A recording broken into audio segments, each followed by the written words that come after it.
ভাবুন তো একবার, গভীর রাতের অন্ধকার সমুদ্র, উত্তাল ঢেউ, প্রচণ্ড ঝড়, একটি জাহাজ টলমল করছে মৃত্যুর দোলায়। যাত্রীরা আতঙ্কে চিৎকার করছে, জাহাজ ডুবে যাওয়ার আশঙ্কা। তখন সিদ্ধান্ত নেওয়া হলো, কাউকে একজনকে সমুদ্রে ফেলে দিতে হবে। লটারি হলো, আর সেই লটারিতে নাম উঠল আল্লাহর এক নবীর। তাকে ফেলে দেওয়া হলো গভীর সমুদ্রে, আর ঠিক সেই মুহূর্তে অন্ধকার জলের নিচ থেকে উঠে এলো এক বিশাল মাছ। সেই মাছ তাকে গিলে ফেলল। একটি জীবন্ত মানুষ, আল্লাহর একজন নবী, চলে গেলেন মাছের পেটের ভেতরে, 3 স্তরের অন্ধকারে। কি হয়েছিল সেই অন্ধকারে? তিনি কি বেঁচে ছিলেন? আল্লাহ কিভাবে তাকে উদ্ধার করলেন? এটি ইসলামের ইতিহাসের সবচেয়ে বিস্ময়কর ঘটনাগুলোর একটি। আজ আমরা জানব হযরত ইউনুস আলাইহিস সালামের সেই অবিশ্বাস্য ঘটনা, পুরোটাই কুরআন ও হাদিসের আলোকে। হযরত ইউনুস আলাইহিস সালাম, কুরআনে তাকে জুন্নুন বলা হয়েছে, অর্থাৎ মাছওয়ালা। আবার তাকে সাহিবুল হুত, মাছের সঙ্গী বলেও উল্লেখ করা হয়েছে। তিনি ছিলেন আল্লাহর একজন মনোনীত নবী। তাকে পাঠানো হয়েছিল ইরাকের প্রাচীন শহর নিনাওয়ায়। সেই শহরের অধিবাসীদের সংখ্যা ছিল প্রায় 1 লক্ষ বা তারও বেশি। তারা ছিল ঘোর পাপে নিমজ্জিত। শিরক, অন্যায়, অবিচার সবকিছু তাদের জীবনে জড়িয়েছিল। আল্লাহ তাআলা হযরত ইউনুস আলাইহিস সালামকে দায়িত্ব দিলেন এই মানুষদের সত্যের পথে আহ্বান করার। কিন্তু সেই দাওয়াতের পথে ঘটল এমন কিছু যা ইসলামের ইতিহাসে এক অনন্য অধ্যায় হয়ে রইল। হযরত ইউনুস আলাইহিস সালাম দীর্ঘদিন ধরে নিনাওয়ার মানুষদের তাওহীদের দিকে ডাকলেন। তিনি তাদের বললেন, এক আল্লাহর ইবাদত করো, মূর্তি পূজা ছেড়ে দাও, অন্যায় থেকে বিরত হও, না হলে আল্লাহর আযাব আসবে। কিন্তু বছরের পর বছর কেটে গেল, মানুষ তার কথা শুনল না। তারা তাকে মিথ্যাবাদী বলল, তাকে উপহাস করল, তার সতর্কবাণী তারা অবজ্ঞা করল। দীর্ঘ সময় দাওয়াত দেওয়ার পর ফলাফল প্রায় শূন্য। হযরত ইউনুস আলাইহিস সালাম হতাশ হয়ে পড়লেন। তার মনে তীব্র কষ্ট জমা হল। তিনি ভাবলেন, এই সম্প্রদায় আর হেদায়েত গ্রহণ করবে না। তখন তিনি একটি সিদ্ধান্ত নিলেন। আল্লাহর সুস্পষ্ট অনুমতি ছাড়াই তিনি সেই শহর ত্যাগ করলেন। এটাই ছিল সেই মুহূর্ত যেখানে পরীক্ষা শুরু হলো। আল্লাহর একজন নবী রাগান্বিত অবস্থায় নিজ সম্প্রদায় ছেড়ে চলে গেলেন। কুরআনে আল্লাহ বলেছেন, এবং জুন্নুনের কথা স্মরণ করো যখন সে রাগান্বিত অবস্থায় চলে গিয়েছিল। সূরা আল আম্বিয়া, আয়াত 87। তিনি রাগ করেছিলেন তার সম্প্রদায়ের উপর, কিন্তু আল্লাহর হুকুম ছাড়া দাওয়াতের স্থান ত্যাগ করা, এটি ছিল তার জন্যে পরীক্ষার কারণ। হযরত ইউনুস আলাইহিস সালাম নিনাওয়া ছেড়ে সমুদ্রের দিকে গেলেন। তিনি একটি জাহাজে উঠলেন। জাহাজ যাত্রা শুরু করল গভীর সমুদ্রে। কিন্তু হঠাৎ সমুদ্রের আবহাওয়া পাল্টে গেল। প্রচণ্ড ঝড় উঠল। ঢেউয়ের পর ঢেউ আছড়ে পড়তে লাগল জাহাজের গায়ে। জাহাজ ভয়ঙ্করভাবে দুলতে শুরু করল। ডুবে যাওয়ার আশঙ্কা তৈরি হল। জাহাজের যাত্রী ও নাবিকেরা আতঙ্কিত হয়ে পড়ল। তারা সিদ্ধান্ত নিল জাহাজের বোঝা কমাতে হবে। প্রথমে মালপত্র ফেলা হলো, কিন্তু ঝড় থামল না। তখন তৎকালীন প্রচলিত রীতি অনুযায়ী লটারি করার সিদ্ধান্ত হলো কাকে সমুদ্রে ফেলে দেওয়া হবে। তাফসিরে বর্ণিত আছে 3 বার লটারি হলো, আর 3 বারই হযরত ইউনুস আলাইহিস সালামের নাম উঠল। তিনি বুঝতে পারলেন এটি আল্লাহর পক্ষ থেকে একটি ইঙ্গিত, এটি কোনো কাকতালীয় ঘটনা নয়। হযরত ইউনুস আলাইহিস সালাম নিজেই সমুদ্রে ঝাঁপ দিলেন। অন্ধকার, ঠান্ডা, গভীর পানি তাকে গ্রাস করল। আর ঠিক সেই মুহূর্তে আল্লাহর হুকুমে সমুদ্রের গভীর থেকে একটি বিশাল মাছ এসে তাকে গিলে ফেলল। কল্পনা করুন সেই দৃশ্য। একজন মানুষ জীবিত মাছের পেটের ভেতরে, চারদিকে ঘুটঘুটে অন্ধকার, কোনো আলো নেই, কোনো শব্দ নেই, শুধু নীরবতা আর অন্ধকার। তাফসীরবিদগণ বলেছেন তিনি 3 স্তরের অন্ধকারে বন্দী ছিলেন। মাছের পেটের অন্ধকার, সমুদ্রের গভীরের অন্ধকার আর রাতের অন্ধকার। আল্লাহ কুরআনে বলেছেন, ফানাদা ফিজ জুলুমাত, অর্থাৎ সে অন্ধকার সমূহের মধ্য থেকে আহ্বান করল।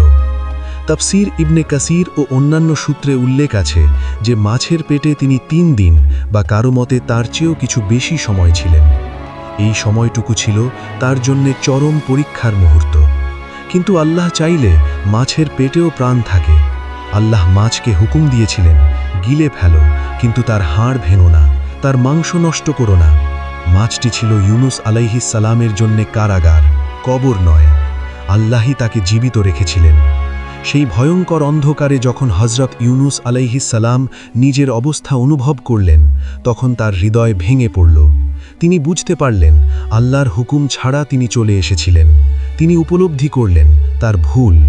মাছের পেটের সেই নিকষ অন্ধকারে হযরত ইউনুস আলাইহিস সালাম আল্লাহর কাছে ফিরে গেলেন পূর্ণ বিনয়ের সাথে, ভাঙা হৃদয়ে।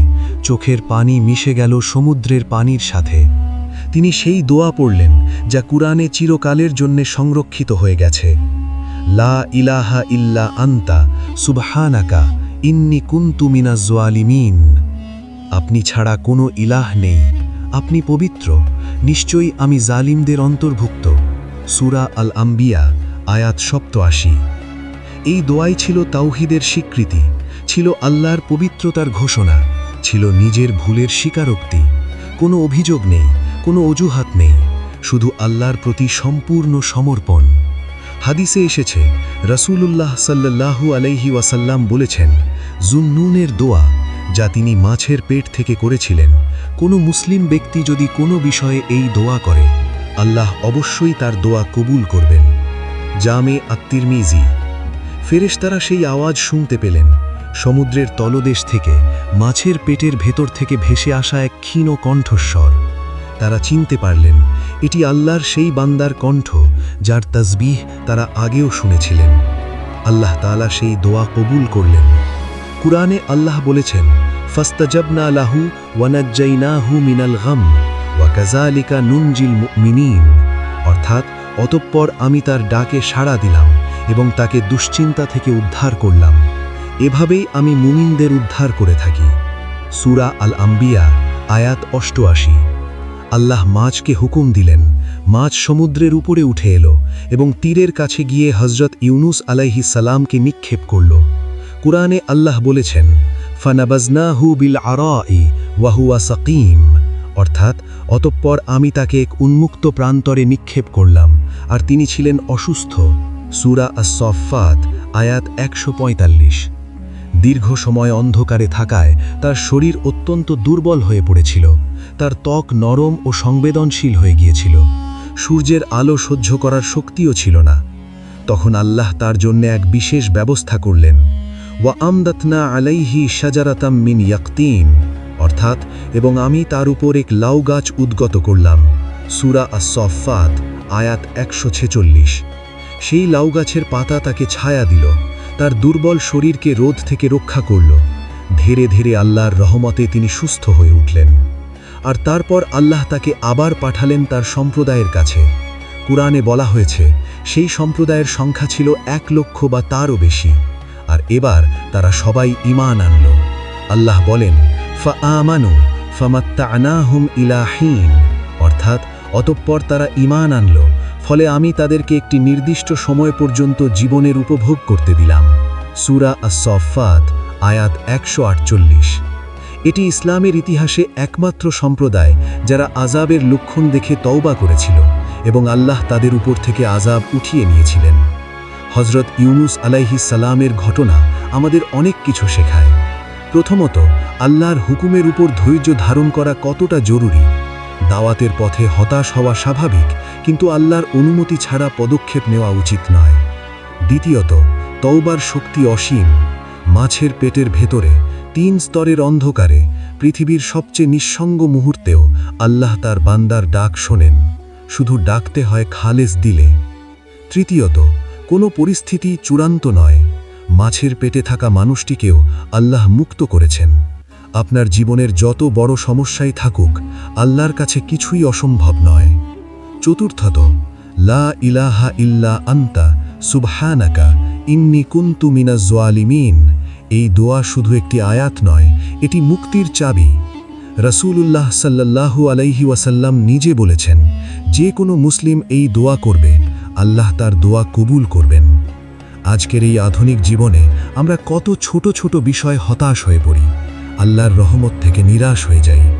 হজরত ইউনুস আলাইহিস সালামের ঘটনা আমাদের মনে করিয়ে দেয়, আল্লাহ সর্বদা কাছেই আছেন, শুধু ফিরে আসতে হয় তার দিকে। তাই আজ থেকে এই দোয়াটি আপনার জীবনের অংশ করে নিন। যে কোনো বিপদে, যে কোনো কষ্টে, যে কোনো অন্ধকার মুহূর্তে বলুন, লা ইলাহা ইল্লা আন্তা সুবহানাকা ইন্নী কুনতু মিনাজ জালিমিন। ইনশাআল্লাহ আল্লাহ আপনাকে উদ্ধার করবেন, যেমন তিনি ইউনুস আলাইহিস সালামকে উদ্ধার করেছিলেন।